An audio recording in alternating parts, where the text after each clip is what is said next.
नमस्कार, आप देख रहे हैं दिल्ली प्राइम। आपके साथ मैं हूं अपर्णा मौजम। दिल्ली की सरकार में इन दिनों चल रहा है पावर गेम। मुख्यमंत्री एलजी को फाइल भेजना जरूरी नहीं मानते तो उपराज्यपाल ने इसे लेकर अपनी अहमियत बता दी है। हमारे संवाददाता ललित नारायण कांडपाल ने संविधान विशेषज्ञ एसके शर्मा से जानना चाहा कि आखिर संविधान में कौन ताकतवर है। दिल्ली में इन दिनों पावर का गेम छिड़ा हुआ है। मुख्यमंत्री वर्सेस उपराज्यपाल में दोनों में यह कहा जा रहा है कि फाइलों को लेकर जंग छिड़ी हुई है। लेकिन सबसे पहले समझना यह जरूरी है कि आखिर जिस बात को लेकर मुख्यमंत्री कह रहे हैं और जिस बात को उपराज्यपाल कह रहे हैं, आखिर दिल्ली का सिस्टम क्या है, कैसे चलती है दिल्ली, ये बताने के लिए मेरे साथ मौजूद हैं संविधान विशेषज्ञ एसके शर्मा। और एसके शर्मा के बारे में मैं आपको ये भी बताना चाहूंगा कि एसके शर्मा लोकसभा और विधानसभा में सचिव भी रह चुके हैं, जिन्होंने पूरी दिल्ली की कार्रवाई को बहुत ही नजदीक से देखा है।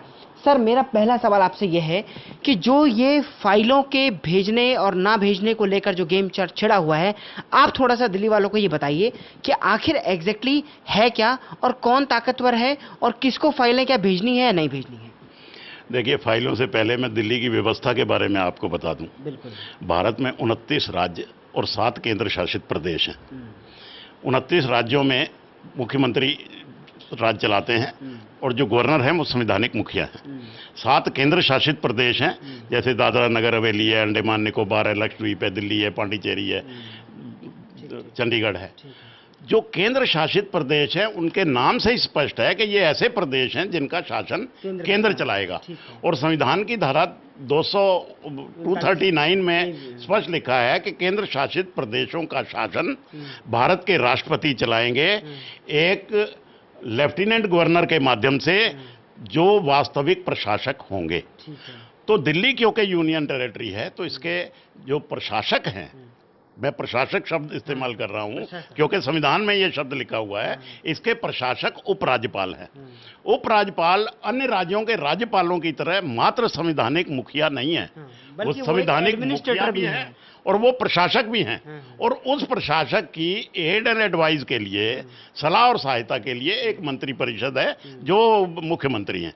तो कुल मिला के इसका अर्थ ये हुआ कि वास्तविक प्रशासक उपराज्यपाल हैं और दिल्ली के उपराज्यपाल, क्योंकि वो प्रशासक भी हैं और संवैधानिक मुखिया भी, वो अन्य राज्यों के राज्यपालों से अधिक शक्तिशाली है। अब आपका अगला सवाल। अब मेरा ये सवाल कि अरविंद केजरीवाल जो कह रहे हैं कि वो फाइलों को उपराज्यपाल के पास भेजना जरूरी नहीं है, तो आप मुझे बताइए कि संविधान में ऐसे कौन कौन से आर्टिकल हैं जो उपराज्यपाल को ताकत देते हैं कि वो दिल्ली के प्रशासक हैं और दिल्ली की जितनी भी फाइलें हैं, दिल्ली विधानसभा की या मुख्यमंत्री के हैंड से जो पास होकर जाती हैं या मंत्री के पास से जाती हैं, उनको उपराज्यपाल के पास भेजा जाना जरूरी है। देखिए, दिल्ली के बारे में 3-4 बातें मैं आपको स्पष्ट कर दूं। दिल्ली विधानसभा को राज्य सूची और संवर्ती सूची, इसके बारे में कानून बनाने की शक्तियां हैं, लेकिन राज्य सूची के 3 विषयों को दिल्ली सरकार और दिल्ली विधानसभा के परव्यू से बाहर रखा गया है। वो 3 विषय हैं जो एंट्री नंबर 1, 2 और 18 पे आते हैं। एक पे है पब्लिक ऑर्डर, जिसको आप आम भाषा में कानून व्यवस्था कह सकते हैं, दूसरे पर है पुलिस और तीसरे पर है लैंड, भूमि। तो इन 3 विषयों पर उपराज्यपाल अपने विवेक से निर्णय करेंगे और मुख्यमंत्री की राय नहीं लेंगे। जहां तक मुझे समाचार पत्रों से पता लगा है कि मुख्यमंत्री ने कहा है कि ये फाइलें मेरे स्तर पर ही फाइनल हो जानी चाहिए, उपराज्यपाल को भेजने की आवश्यकता नहीं है। ये फाइलें मुख्यमंत्री के पास जानी ही नहीं चाहिए क्योंकि ये रिजर्व सब्जेक्ट हैं, इसके ऊपर मुख्यमंत्री का कोई लेना देना नहीं है। ये केवल राज्यपाल अपने विवेक से करेंगे, बिना मुख्यमंत्री की सलाह के करेंगे। बाकी विषयों पर वो मुख्यमंत्री की सलाह लेंगे, ये व्यवस्था है। अच्छा, एक चीज इसमें नियम 14, 15, 239 AB भी बनाया गया है। थोड़ा सा 239 AB के बारे में बताइए, ये क्या कहती है। देखिए, 239 संविधान का आर्टिकल है, क्योंकि दिल्ली की जो व्यवस्था दी गई है वो पार्लियामेंट के कानून से नहीं दी गई है। दिल्ली को जो व्यवस्था वर्तमान दी गई है वो भारत के संविधान में ही प्रावधान डाल के की गई है। इसलिए वर्तमान दिल्ली की व्यवस्था में अगर आपने फुल स्टॉप कोमा भी चेंज करना है तो उसके लिए संविधान संशोधन करना पड़ेगा और संविधान संशोधन के लिए एक विशेष बहुमत चाहिए, 2/3 बहुमत चाहिए। तो ये व्यवस्था 239 आर्टिकल में संविधान के में की गई है। अब 239 क्या कहता है ये भी मैं आपको स्पष्ट कर दूं। 239 में कहा गया है कि दिल्ली एक केंद्र शासित प्रदेश है, लेकिन इसका नाम राष्ट्रीय राजधानी क्षेत्र होगा।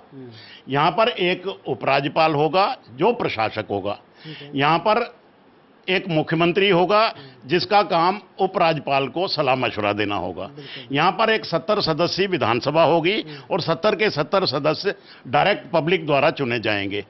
ठीक है, इस विधानसभा को 3 विषयों को छोड़कर बाकी विषयों पर कानून बनाने की शक्ति होगी। अब सबसे महत्वपूर्ण बात जो इसमें लिखी हुई है कि जिन विषयों पर विधानसभा को कानून बनाने की शक्ति है, उन विषयों पर कानून बनाने की संसद की शक्ति, क्योंकि ये केंद्र शासित प्रदेश है, वो किसी भी प्रकार से कम नहीं होगी। इसका अर्थ ये हुआ कि विधानसभा को शक्ति होने के बावजूद पार्लियामेंट जब चाहे जिस विषय पे चाहे दिल्ली के संबंध में कानून बना सकती है और उसका कानून मान्य होगा, क्योंकि जब राज्य का कानून और केंद्र का कानून टकराता है तो वो केंद्र का कानून, संसद द्वारा बनाया गया कानून प्रवेल करता है।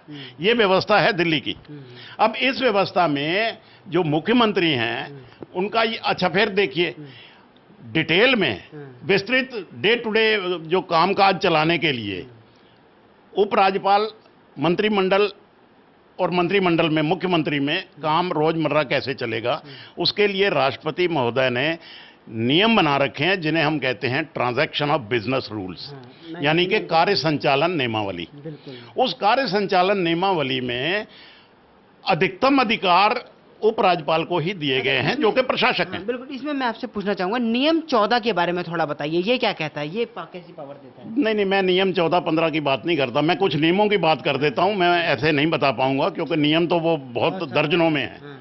देखिए, कैबिनेट की अगर मीटिंग होगी, मैं एक नियम ये है, कैबिनेट की मीटिंग अगर होगी तो उस मीटिंग का एजेंडा पहले उपराज्यपाल महोदय को भेजा जाएगा। कैबिनेट में कोई निर्णय लिया गया है तो वो निर्णय सर्कुलेट नहीं किया जाएगा जब तक उपराज्यपाल को सूचित ना कर दिया जाए। कैबिनेट में अगर कोई प्रस्ताव पेश करना है, बिल, विधेयक, तो उस विधेयक की प्रति पहले उपराज्यपाल को भेजी जाएगी। जो बिल मनी बिल हैं, मतलब फाइनेंशियल बिल हैं, पैसे से संबंधित बिल हैं, वो विधानसभा में तभी प्रस्तुत किए जाएंगे जो उपराज्यपाल की पहले मंजूरी, सिफारिश मिल जाएगी। तो जैसे वो आपका जन लोकपाल बिल था तो उपराज्यपाल की सिफारिश नहीं मिली, इसलिए विधानसभा में प्रस्तुत नहीं हुआ। तो इस तरह के नियम बने। फिर देखिए, एक नियम ये कहता है कि उपराज्यपाल जब भी चाहें, जिस मर्जी विभागाध्यक्ष से चाहें, डायरेक्ट कोई भी विषय की फाइल मंगवा सकते हैं। इसमें ये लिखा हुआ है कि इन नियमों को जो राष्ट्रपति जी ने बनाए हैं दिल्ली के संबंध में, सभी अधिकारी और सभी लोग पूरी तरह फॉलो करेंगे और ये और बड़ा ध्यानपूर्वक फॉलो करेंगे कि इसमें कोताही ना हो। अब इन नियमों के बावजूद आप क्या समझते हैं मुख्यमंत्री कहां ठहरते हैं? मैं आपसे ही पूछना चाहता हूं। ये सारी शक्तियां जो हैं केंद्र शासित प्रदेश होने के कारण और संविधान की धारा 239 के कारण ये राज्यपाल के अब देखिए 239 ए बी एक और सेक्शन है, उसमें ये लिखा हुआ है कि अगर उपराज्यपाल ये महसूस करते हैं कि दिल्ली का शासन संविधान के अनुसार नहीं चल पा रहा है या संवैधानिक तंत्र विफल हो गया है, तो वो राष्ट्रपति को सूचित करेंगे कि साहब संविधान के अनुसार दिल्ली चलाना मुश्किल है। अब ये राष्ट्रपति को डिसाइड करना है उस व्यवस्था में वो क्या करें। राष्ट्रपति जरूरी नहीं उपराज्यपाल की रिपोर्ट पर भी करें, वो अपने विवेक से भी कर सकते हैं। तो वो कहेंगे कि ठीक है, इसका मैं डायरेक्ट ही शासन चलाता हूं, मतलब दिल्ली का शासन राष्ट्रपति डायरेक्ट चलाना प्रारंभ कर देंगे। इसको आम आदमी की भाषा में कहते हैं प्रेसिडेंट रूल। ये तभी लागू होता है जब संविधान के अनुसार व्यवस्था ना चल पा रही हो। तो ये कुछ प्रावधान है दिल्ली के संबंध में। अब दिक्कत कहां आ रही है कि जो लोग सत्ता में हैं वो अपने आप को ये नहीं मान के चल रहे हैं कि दिल्ली पूर्ण राज्य नहीं है और इसकी अपनी सीमाएं हैं इनकी शक्तियों पर। नाम जरूर मुख्यमंत्री, मंत्री, कैबिनेट, विधानसभा इस प्रकार के नाम हैं, लेकिन उस पर जगह जगह पर बंदिशें हैं। तो वो देखना पड़ेगा उनको। अच्छा, मुझे एक चीज सर आपसे ये जाननी है, क्या आपने तो उसके ऊपर कई किताबें भी लिखी हैं संविधान के ऊपर, तो मुझे ये आपसे जानना है कि क्या संविधान में क्या कोई ऐसा क्लॉज है जो दिल्ली के मुख्यमंत्री का फेवर करता हो इन संबंध में, जिससे ये विवाद इतना बढ़ रहा है? देखिए साहब, दिल्ली के मुख्यमंत्री का दिल्ली के बारे में कोई ऐसा रूल नहीं है कि पावर उनके पास हो, क्योंकि दिल्ली चलती है प्रशासक के माध्यम से। इसको अगर आप सीधी भाषा में कहें तो जैसे एक प्राइवेट कंपनी के सीईओ होते हैं या एमडी होते हैं, वो लगभग वो स्थिति दिल्ली के बारे में उपराज्यपाल की है।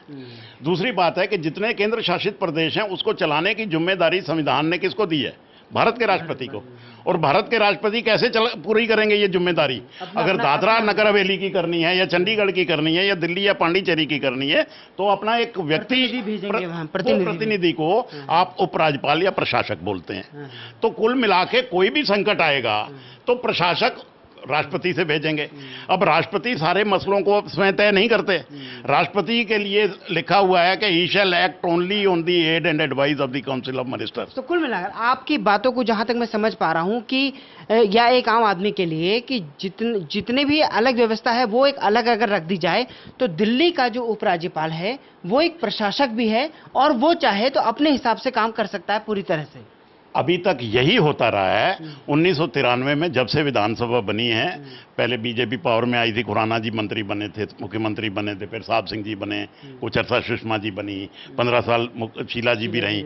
अगर टकराव नहीं हुआ तो इसलिए नहीं हुआ कि जो इन मुख्यमंत्रियों के सलाहकार या सहायक थे उन्होंने सही व्यवस्था के बारे में अपने अपने मुख्यमंत्री को बता दिया था कि ये दिल्ली है और इसमें ये शक्तियां हैं आपकी। आपको लग रहा है कि जो केजरीवाल को सलाह दे रहे हैं वो ठीक सलाह नहीं दे रहे हैं इस बारे में? मुझे ऐसा लगता है कि इनके जो सलाहकार या सहायक हैं वो पूरी व्यवस्था का अध्ययन किए बगैर प्रेस्टीज पॉइंट पे उनको खड़ा कर रहे हैं, जो शायद ठीक नहीं है। जो ठीक नहीं है। सबसे इंपॉर्टेंट सवाल सर मैं आपसे ये पूछना चाह रहा हूँ कि जो भी मतभेद चल रहा है इस मतभेद में केजरीवाल साहब अपने क्लॉज को लेकर अड़े हुए हैं और उपराज्यपाल साहब ने अपनी शक्तियों का एक तरह से कह दिया है कि वो उनकी जो संविधान उनको शक्ति देता है। तो मुझे ये बताइए कि जो ये विवाद है, अगर ये विवाद इसी तरह से आगे बढ़ता है तो इसका हल कैसे होगा? नहीं, ये बड़ा सिंपल सी है। 239 जो संविधान का अनुच्छेद है उसमें बड़ा स्पष्ट लिखा हुआ है कि यदि किसी विषय पर उपराज्यपाल और मंत्रिमंडल में यानी उपराज्यपाल और मुख्यमंत्री में मतभेद होता है तो उपराज्यपाल वो निर्णय करने के लिए मामला राष्ट्रपति महोदय को दे देंगे और राष्ट्रपति महोदय का निर्णय अंतिम भी होगा, फाइनल भी होगा और सभी पक्षों पर बाइंडिंग भी होगा। तो वो ये निर्णय राष्ट्रपति को भेज देंगे, राष्ट्रपति जो निर्णय करेंगे उस हिसाब से चलेगी व्यवस्था। एक चीज मैं पूछना चाह रहा हूँ, क्या दिल्ली के मुख्यमंत्री और दिल्ली के कोई भी मंत्री क्या कोई ऐसी फाइल है जिसे वो उन्हें भेजे बिना ही आगे बढ़ा फाइनल कर सकते हैं? नहीं, वो तो देखिए वो तो पावर डेलीगेट कर दी जाती है, वो तो उपराज्यपाल भी कह सकते हैं कि, लेकिन उपराज्यपाल ये जरूर कह सकते हैं कि ये निर्णय जो है आप कैबिनेट के सामने रखिए, आपका अकेले का निर्णय है। किसी मंत्री ने अगर कोई निर्णय लिया किसी बारे में वो उपराज्यपाल को दिखाना होता है, बल्कि मुख्यमंत्री के लिए भी कुछ शर्तें दिखाना ही पड़ेगा, बिना दिखाए तो आप उस पर आगे नहीं बढ़ेगा। ये जो नियमावली बनाई है राष्ट्रपति जी ने रोजमर्रा के कामों की, उसमें ये लिखा हुआ है कि ये विभागाध्यक्षों की सभी फाइलें उपराज्यपाल के पास जानी चाहिए। सभी फाइलें जाएंगी, कोई ऐसी फाइल नहीं है। तो कुल मिलाकर एसके शर्मा जी बता रहे हैं कि एसके शर्मा जी ने विधानसभा और लोकसभा में भी काम किया हुआ है। ये बात बेहद इंपॉर्टेंट है क्योंकि दिल्ली जैसे राज्य की स्थिति को समझना हर किसी के बस की बात भी नहीं है। एसके शर्मा जी ने वहां पर काम किया हुआ है, उसके अलावा अध्ययन किया हुआ है, इसलिए ये लग रहा है, ये पूरा संविधान का खाका बता रहा है कि दिल्ली के उपराज्यपाल को और मुख्यमंत्री के बीच में जिस तरह का विवाद हो रहा है वो विवाद दरअसल कहीं ठहरता ही नहीं है। अब ऐसे में जरूरत है कि जिस तरह का विवाद सामने निकलकर आ रहा है, इस विवाद में आगे क्या होता है ये तो आने वाले दिनों में ही पता चलेगा, लेकिन संविधान यही बता रहा है कि दिल्ली के उपराज्यपाल मुख्यमंत्री से बहुत ज्यादा पावरफुल हैं। कैमरा पर्सन शूरवीर के साथ ललित नारायण कांडपाल, टोटल न्यूज, दिल्ली। तो संविधान क्या कहता है ये आपने जाना, आगे आपको बताएंगे कि पूरा विवाद क्या है इस छोटे से ब्रेक के बाद।